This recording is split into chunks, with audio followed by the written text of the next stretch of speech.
जी तो dear student, कैसे उम्मीद है आप सब खैरियत से होंगे। तो बच्चों, हम यहाँ पर बात करने वाले हैं अकाउंटिंग की, फाइनेंशियल अकाउंटिंग के पेपर की। तो बच्चों, पेपर आसान है। पता नहीं बच्चे इसको लेके क्यों डर रहे होते हैं। इतना आसान पेपर है, बहुत ईजी है। तो पहला तो सवाल आपको बच्चों आया बिल ऑफ एक्सचेंज का, जो तरतीब चल रही होती है। तो बिल ऑफ एक्सचेंज के सारे इंपॉर्टेंट क्वेश्चंस करवाएं। ये देखी थी, जनरल एंट्रीज आपके दो की पार्टीज में करनी थी। इंतहाई दर्जे की आसान एंट्रीज है। उसके बाद रेक्टिफिकेशन ऑफ एरर है बच्चों। रेक्टिफिकेशन ऑफ एरर मैंने बड़ी इजी तरीके से करवाया हुआ है। ठीक है, वैसे तो जो जनरल एंट्रीज आप करते हो ना, वो तो अगर आपने एक एंट्रीज करनी है तो वो भी चल सकता है आपका, उसके भी नंबर आपको मिल जाएंगे। लेकिन जिस तरह मैंने बताया ना, रॉन्ग राइट करेक्ट, उससे बच्चे को पता क्या होता है, आसानी से वो उसको जस्टिफाई करके ना और रेक्टिफाइड करके उसको आराम से इसका बना देते हैं। वैसे उस स्टूडेंट को मुश्किल होती है। ठीक है, मैं आपको ये कहूँगा कि हमने स्टूडेंट्स को जो तैयारी करवाई ना, 100% उसमें से पेपर आया है। मैं कभी भी आपको ये नहीं कहूँगा कि मैंने 7 सवाल दिए थे तो सारे के सारे वही के आ गए, बिल्कुल भी नहीं। ये 7 और 8 ये लीक पेपर वाले जो फ्रॉड वाले काम, ये हमें नहीं आते। हम यहाँ पर एक प्रॉपर काम करवाते हैं, कॉन्सेप्ट देते हैं, और जो काम करवाते हैं अल्हम्दुलिल्लाह उसमें से पेपर आ जाता है। ठीक है, उसके बाद नेक्स्ट एक है, ये आपका बिल ऑफ एक्सचेंज का तो ऊपर है, ये बैंक रिकॉन्सिलिएशन स्टेटमेंट आपका आ गया। अच्छा, मैंने बताया था स्टूडेंट को जब भी आपने करना ऊपर आपने पढ़ लेना है, और ये भी आपकी बुक का ही सवाल दिया हुआ है, आसान तरीन सवाल। कि रिवाइज कैश बुक दिया है कि नहीं दिया। फिलहाल ये सिंपल सा था। ठीक है, सिंपल सा सवाल था। क्लियर हो गया बच्चों। नेक्स्ट आप आ जाए, आपका है,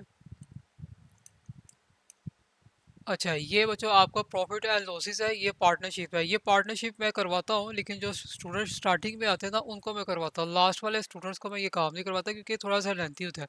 कोई पार्टनर जो है एडमिशन, कोई नया आ रहा है, कोई जा रहा है, कोई रिटायरमेंट हो रहा है, प्रॉफिट एंड लॉस की इसकी ना है, ये आसान है लेकिन लेंथी होता है। तो ये जो न्यू स्टूडेंट्स आते हैं ना लास्ट में, उनको नहीं करवाया जाता है। ये जो स्टार्टिंग में पढ़ रहे होते हैं, टाइम ज़्यादा होता है, उसको हम करवाते हैं। ठीक है, तो एक तरह का ये भी सवाल आसान था। उसके बाद बच्चों आपके पास सिंगल एंट्री का सवाल है, इंतहा जगह आसान। और इसमें एक और बच्चों क्वेश्चन है, नीचे देखें, ये रह गया, इसको ऊपर करता हूँ। ये आपका जो है ना, ये डेप्रिसिएशन का क्वेश्चन है।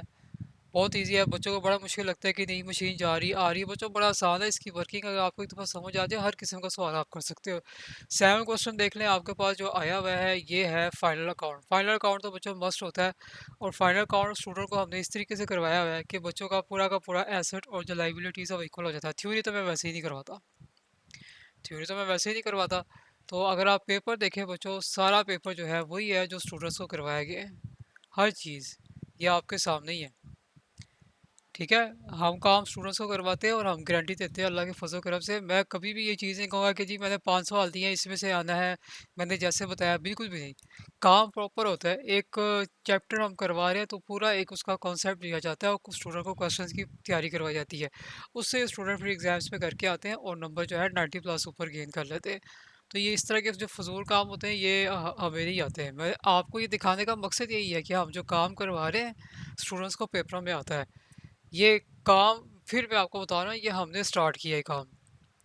रिजल्ट का बताना और ये हर पेपर्स का आके स्टूडेंट्स को बताना, और अगर एमसीक्यूज वाले एमसीक्यू सॉल्व करके बताना, तो ये कॉपी की गई है हमारी। और कॉपी करके ही वो बार बार जो है आप हर चैनल पे कहते हैं कि जी हमारी जो है वो चीज़ों को उठाया जा रहा है, चोरी किया जा रहा है। तो ऐसे नहीं है, हमारे पास था बच्चों फजूल टाइम नहीं है इस चीज़ों के लिए। ठीक है ना।